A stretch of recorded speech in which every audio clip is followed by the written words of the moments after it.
Oras, 4 na minuto makalipas ang alas 6. At ngayon, narito ang inyong tagapagbalita, Ruth Rodriguez.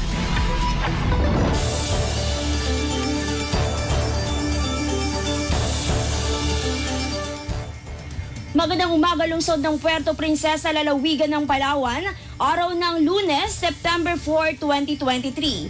Ako po si Jenny Rose Tan Belmonte at narito na ang mga pangunahing balita na dapat niyong abangan ngayong umaga. Nag-file ng Certificate of Candidacy sa barangay at sangguniang kabataan sa buong Palawan at Puerto Princesa, umabot ng 17,815. Headlines. Provincial Environment and Natural Resources Office nagbalangkas ng 5 years forest restoration map ng Palawan. Headlines. Rice selling ng bigas na iniutos ni Pangulong Ferdinand Marcos Jr. na magpapababa daw ng kasalukuyang pagtaas ng presyo nito. Headlines. Mahigit 600 Palawenya mula sa 4 na munisipyo sa norte ng lalawigan na pagkalooban ng libreng dental services. Headlines.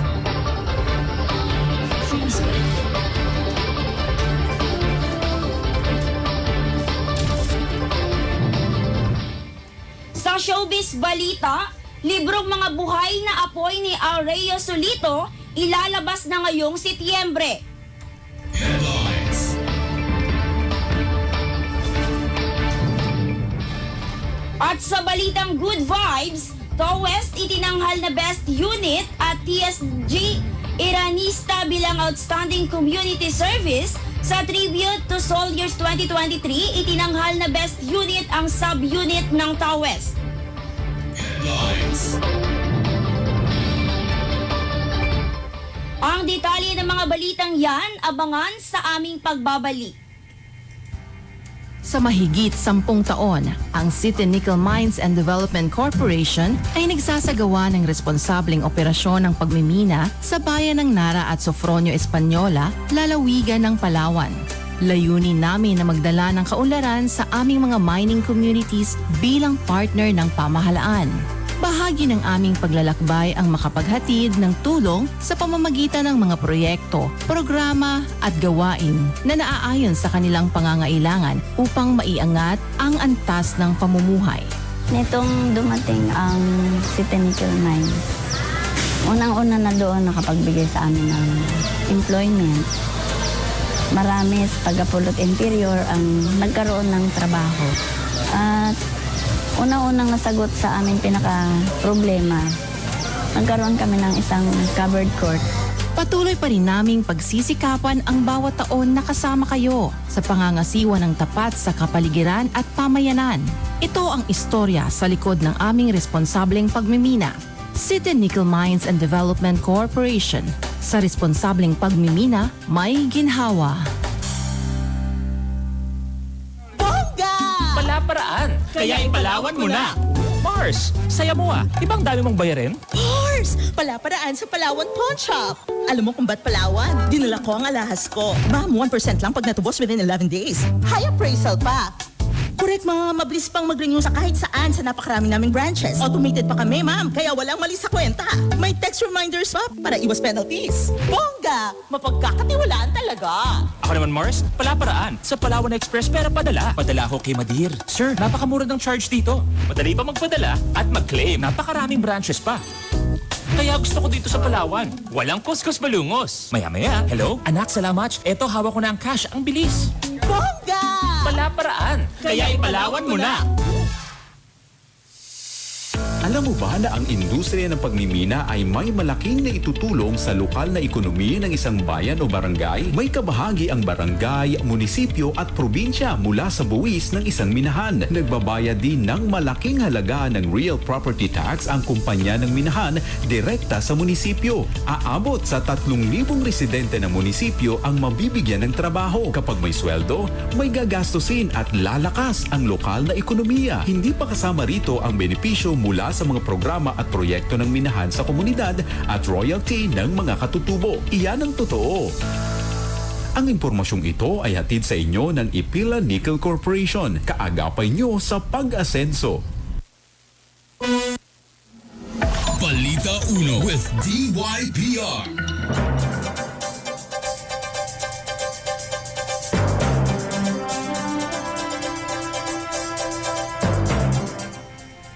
Sa detalye ng balita, nag-file ng Certificate of Candidacy sa barangay at sangguniang kabataan sa buong Palawan at Puerto Princesa, umabot ng 17,815. Ang detalye ng balitang yan, hatid ni Romy Lozares.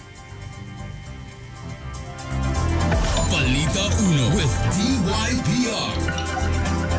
Mataas ang bilang ng nag-file ng Certificate of Candidacy ngayong taong 2023 barangay elections na nasa 17,816 na. Kumpara sa nakaraang barangay election ng taong 2018 na nasa 10,256. Dito sa Puerto Princesa, nasa 2,953 ang bilang ng lahat ng nag-file ng Certificate of Candidacy sa 66 barangay ng lungsod. Ito ay mula sa mga komandidato sa pagkapunong barangay at kagawad ng barangay. SK Chairman at SK Kagawad na nagtapos ng 5 p.m. alas 5 ng hapon nitong Sabado, September 2, 2023. Sa huling araw ng COC filing ay nasa 240 na lamang ang naitala nilang nagsumiti mula umaga hanggang alas 5 ng hapon at hindi na nagkaroon ng extension pa dahil natapos ito ng maaga at pagsapit ng alas 5 ay wala nang pila at wala na rin naghabol pa kaya hindi na nagkaroon ng extension hour. Ayon kay Election Officer Atty. Julius Cuevas, ang filing ng Certificate of Candidacy ay kabiliktaran ng COMELEC registration dahil sa huling araw ng registration dumadag sa ang nagpaparehistro. Sa COC filing naman ay sa unang araw nagdagsaan ang mga kandidato sa barangay. Sabi pa ni Atty. Cuevas, anuman ang nangyari sa filing ng Certificate of Candidacy sa unang mga araw ay hayaan na ito at kalimutan. Ang mahalaga ay natapos ito ng maayos at tahimik at naging tagumpay umano ang kinalabasan ng filing ng Certificate of Candidacy sa buong Puerto Princesa. Sa inilabas na data ng Provincial COMELEC, nasa 2953 ang kandidato sa barangay at SK ng Puerto Princesa, kung saan nasa 172 dito ang bilang ng mga komandidato sa pagkapunong barangay. At sa barangay Kagawad naman ay 1,662 ang kandidato. Sa SK Chairman ay 160 ang kandidato at ang SK Kagawad ay 959. Sa buong Palawan naman, kasama ang Puerto Princesa ay nagtala ang COMELEC ng mga kandidato sa barangay at sanggunang kabataan ng 17,815. Ang kandidato sa pagkakapitan ay nasa 1,206 at mga kagawad ng barangay ay nasa 10,371 at ang SK Chairman ay nasa 1,130 at ang SK Kagawad ay nasa 5,108. Ang bilang ng mga kandidato na ito na sa buong Palawan at Puerto Princesa ay idadaan pa sa screening ng COMELEC National Office para suriin kung walang kaso o mga kaso na kinaharap na maaaring maging dahilan para sila ay matanggal sa listahan. Ayon kay Jemel Ordas, tagapagsalita ng Provincial COMELEC, bago ang kampanya ay mailalabas ang magiging opisyal na kandidato sa buong Puerto Princesa at Palawan. Romy Lozares para sa DYPR, ang una sa puso ng mga Palawenyo. Balita Uno with DYPR. Maraming salamat kasamang Romy Lozares. Binalangkas ng mga ahensya na may kaugnayan sa pangangalaga ng kalikasan ang 5-year Forest Restoration Action Plan ng lalawigan ng Palawan. Sa isinagawang High-Level Forum for the Restoration of Palawan's Forest Landscape na ginanap noong September 1, 2023. Ang aktibidad ay pinangunahan ng Provincial Government, Environment and Natural Resources Office ng Pamahalang Panlalawigan sa pamumuno ni Provincial Enro Attorney Noel E. Aquino Katuwang, ang Palawan Council for Sustainable Development at USAID Sibulwan.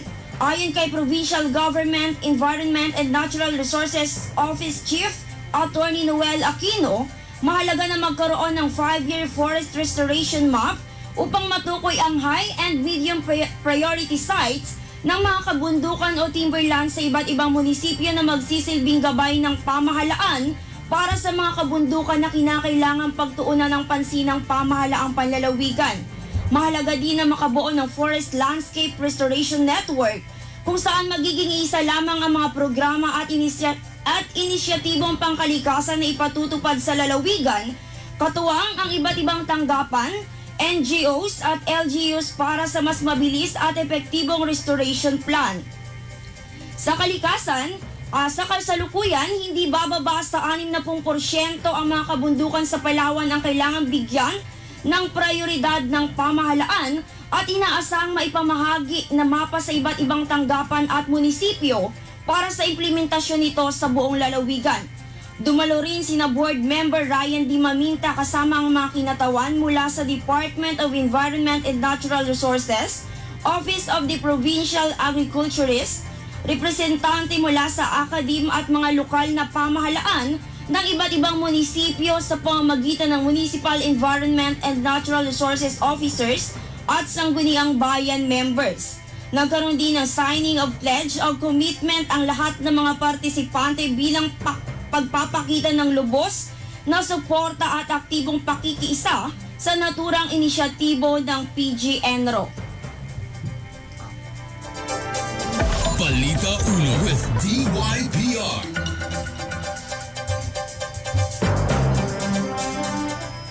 Sa iba pang detalye ng balita, rice selling ng bigas na iniutos ni Pangulong Ferdinand Marcos Jr. magpapababa daw ng kasalukuyang pagtaas ng presyo nito. Ang detalye ng balitang yan, hatid ni Romy Lozares. Balita Uno with DYPR. Hindi masaya ang mamamayan sa ceiling price ng bigas na 40 pesos na iniutos ng President Ferdinand Marcos Jr. sa kanyang pagbisita nitong Biyernes dito sa Puerto Princesa. Inihayag ni President Marcos ang ceiling price sa pagharap nito sa press con matapos ang programa ng deklarasyon ng pagiging insurgency-free ng isla ng Palawan, kung saan nagbaba na umano siya ng utos para sa ceiling price ng bigas para makatulong sa patuloy na pagtaas ng presyo nito sa lungsod at lalawigan at sa ibang panig ng bansa. Ang 40 pesos na ceiling price ay hindi pa malinaw kung para sa lahat ng klase ng bigas o makasaklawan ba nito ang kasalukuyang klase ng bigas sa pamilihan.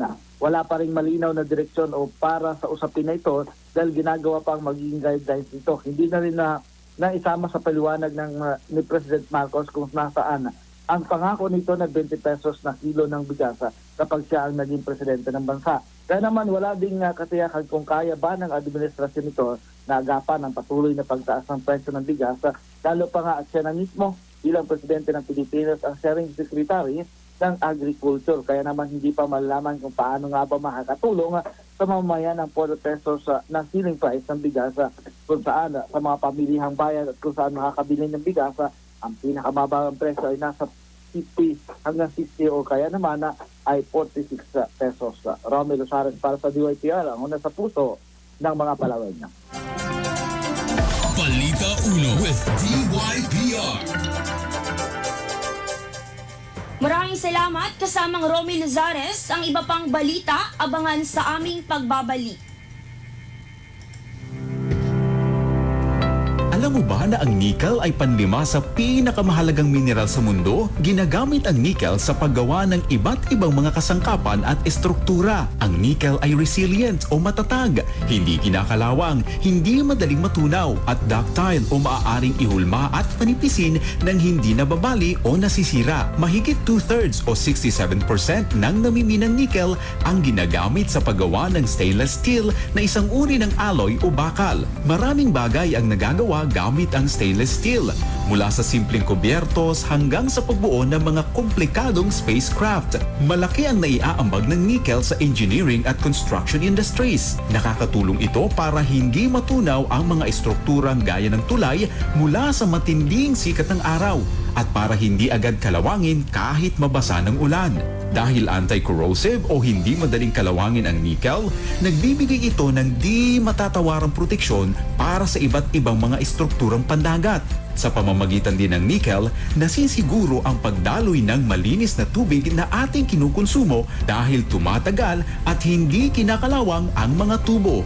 Nababawasan din ang pagtagas ng tubig dahil matibay ang mga ito laban sa lindol at masamang panahon.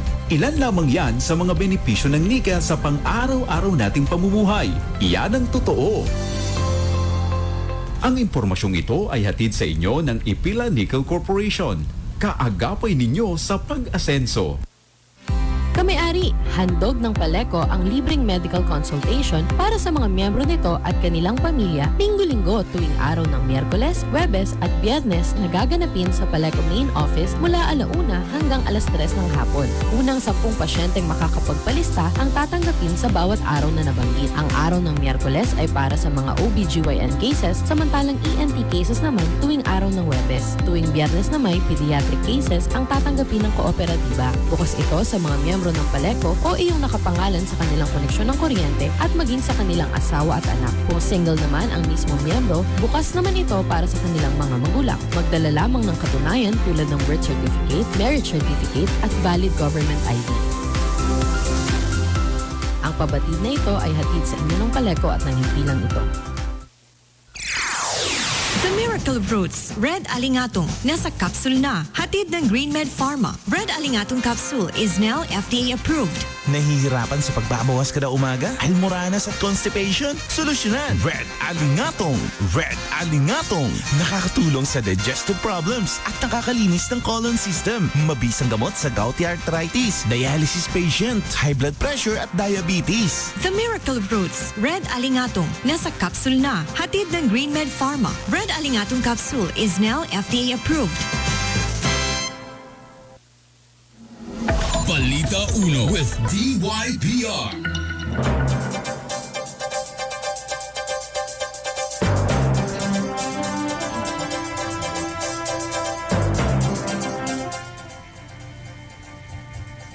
Sa detalye ng balita, mahigit na 600 na mga Palawenyo ang napagkalooban ng libreng dental services ng Do It Help to Smile Organization, katuwang ang Provincial Health Office at ang mga tanggapan ni na board members Juan Antonio E. Alvarez at Roseler S. Pineda. Ang 607 na mga benepisyaryo ay mga residente ng bayan ng Taytay, Rojas, San Vicente at Dinapacan, kung saan 546 sa mga ito ang napagkalooban ng libreng bunot dental extraction, habang ang 61 naman ay sumailalim sa tooth pasta o dental filling. Layunin ng dental outreach na mailapit sa mga Palawenyo ang libreng serbisyong medikal bilang bahagi ng pagsusulong ng sektor ng kalusugan sa lalawigan. Naging kaagapay din ng dental outreach program ang Western Command, Armed Forces of the Philippines, dental team, volunteer private dentist practitioners at ang mga local government units ng Taytay, Rojas, San Vicente at Dinapacan.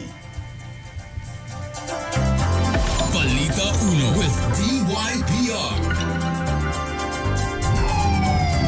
Police report. Police report. Sa ating police report, wanted sa kasong rape, huli sa bayan ng El Nido. Ang detalye ng balitang yan, hatid ni Romy Lozares. Police report. Police report. Itinuturing na most wanted person, rank number 2 sa bayan ng El Nido, ang wanted si Christian Brian Ruela na nakilala din sa pangalan na Chris Javier alias Brian, 37 anyos, nata, na residente ng Barangay Libertad, El Nido, at naresto sa sitio na Sigdan na Barangay Libertad, El Nido, Palawan. Naharap ang suspect sa kasong rape by sexual assault at pinaglalagas ng korte ng piyansa na 120,000 pesos para sa pagpamantala nitong kalayaan. Naresto ang suspect ng El Nido Police kasama ang Corona Police sa bisa ng warrant of arrest na binaba ni Judge Arnel Picondo Cizar, presiding judge ng Regional Trial Court 4th Judicial Region na Branch 163 ng Coron, Palawan. Romy Lozares para sa DYPR, ako sa puso ng mga Palawenyo. Police report. Police report. Maraming salamat, kasamang Romy Lozares, ang iba pang balita sa aming pagbabalik. Police report.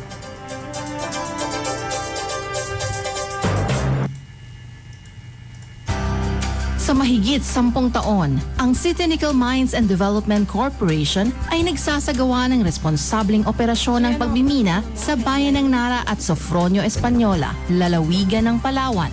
Layunin namin na magdala ng kaunlaran sa aming mga mining communities bilang partner ng pamahalaan. Bahagi ng aming paglalakbay ang makapaghatid ng tulong sa pamamagitan ng mga proyekto, programa at gawain na naaayon sa kanilang pangangailangan upang maiangat ang antas ng pamumuhay. Sa kabila na hirap sila tatay, nanay dahil sa eskola kung ba't kami nakatapos. Kaya malaki na itulong ng scholar sa amin kung ba't nandito kami na nagtatrabaho at nakakatulong na din sa kanila. Ang City Nickel po, nagbigay ng mga health station. Patuloy pa rin naming pagsisikapan ng bawat taon na kasama kayo sa pangangasiwa ng tapat sa kapaligiran at pamayanan. Ito ang istorya sa likod ng aming responsableng pagmimina. City Nickel Mines and Development Corporation, sa responsableng pagmimina, may ginhawa. Kailangan magpadala ng pera pero nag-aalinlangan kung safe o kung matatanggap ba agad? Huwag mag-alala. #palaparaan yan sa Palawan Express Pera Padala. Alam nyo kung bakit Palawan? Cash agad ang matatanggap ng pinadalhan ko. Walang kuskus balungos. Mababa pa ang service fee at napakarami pang branches nationwide kaya madaling magpadala at mag-claim. Kaya kung pera padala ang usapan, para sa mga maparaan, ipalawan mo na. For more info, visit the Palawan Pawn Shop official Facebook page. Supervised by the Bangko Sentral ng Pilipinas. Alam mo ba na ang nickel ay panlima sa pinakamahalagang mineral sa mundo? Ginagamit ang nickel sa paggawa ng iba't ibang mga kasangkapan at estruktura. Ang nickel ay resilient o matatag, hindi kinakalawang, hindi madaling matunaw at ductile o maaaring ihulma at panipisin ng hindi nababali o nasisira. Mahigit 2/3 o 67% ng namiminang nickel ang ginagamit sa paggawa ng stainless steel na isang uri ng alloy o bakal. Maraming bagay ang nagagawa gamit ang stainless steel, mula sa simpleng kubyertos hanggang sa pagbuo ng mga komplikadong spacecraft. Malaki ang naiaambag ng nickel sa engineering at construction industries. Nakakatulong ito para hindi matunaw ang mga estrukturang gaya ng tulay mula sa matinding sikat ng araw at para hindi agad kalawangin kahit mabasa ng ulan. Dahil anti-corrosive o hindi madaling kalawangin ang nickel, nagbibigay ito ng di matatawarang proteksyon para sa iba't ibang mga estrukturang pandagat. Sa pamamagitan din ng nickel, nasisiguro ang pagdaloy ng malinis na tubig na ating kinukonsumo dahil tumatagal at hindi kinakalawang ang mga tubo. Nababawasan din ang pagtagas ng tubig dahil matibay ang mga ito laban sa lindol at masamang panahon. Ilan lamang yan sa mga benepisyo ng nickel sa pang-araw-araw nating pamumuhay. Iyan ang totoo. Ang impormasyong ito ay hatid sa inyo ng Ipila Nickel Corporation. Kaagapay ninyo sa pag-asenso. Balita Uno with DYPR. Showbiz Balita.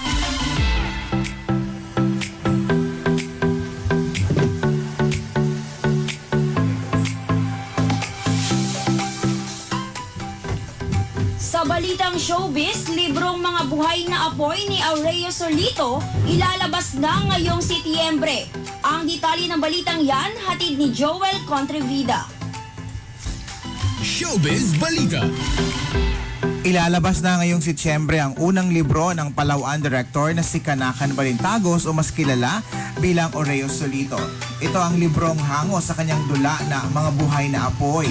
Dahil isang dramatista si Solito at personal sa kanyang dulang nabanggit na isinadula sa entablado ng Cultural Center of the Philippines. Ay libro naman ito ngayon.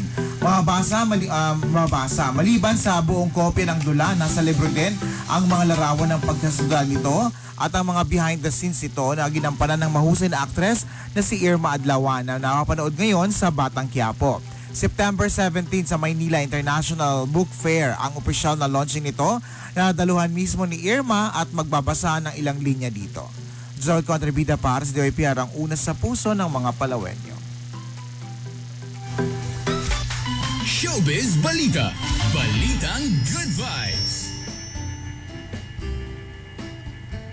At sa ating balitang Good Vibes, itinanghal na Best Unit ang Subunit West ang Tactical Operation Group 7 habang si TS Gilizel A. Eranista PAF ay ginawaran naman ng Outstanding Community Service, gayon din si SSG Michael Rayanon PN ng MBLT 3, 3 MBDE. Distinguished Achievement for their contribution to the combat zone naman ang iginawad kay S2IT Jaime Cagyawa, PN ng NICTS, Palawan Under Naval Forces West.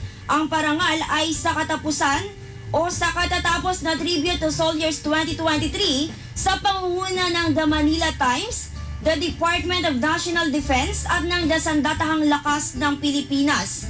Ang awards night ay dinaluhan mismo ni Vice President at Secretary of Education Sara Z. Duterte na ginanap noong August 28, 2023 sa pagdiriwang ng National Heroes Day sa Manila Hotel Centennial Hall.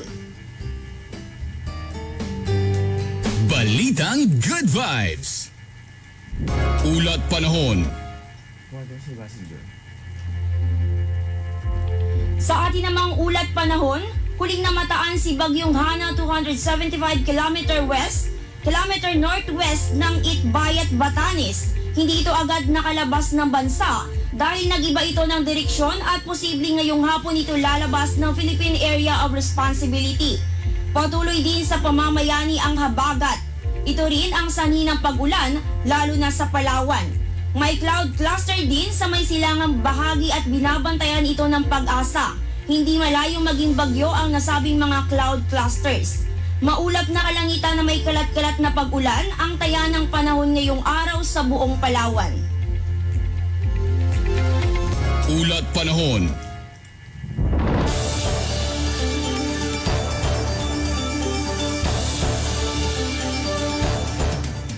Yan na po ang kabuuan ng mga balitang aming nakalap ngayong umaga. Maraming salamat sa inyong pagsubaybay hanggang mamaya 12:30 ng tanghali.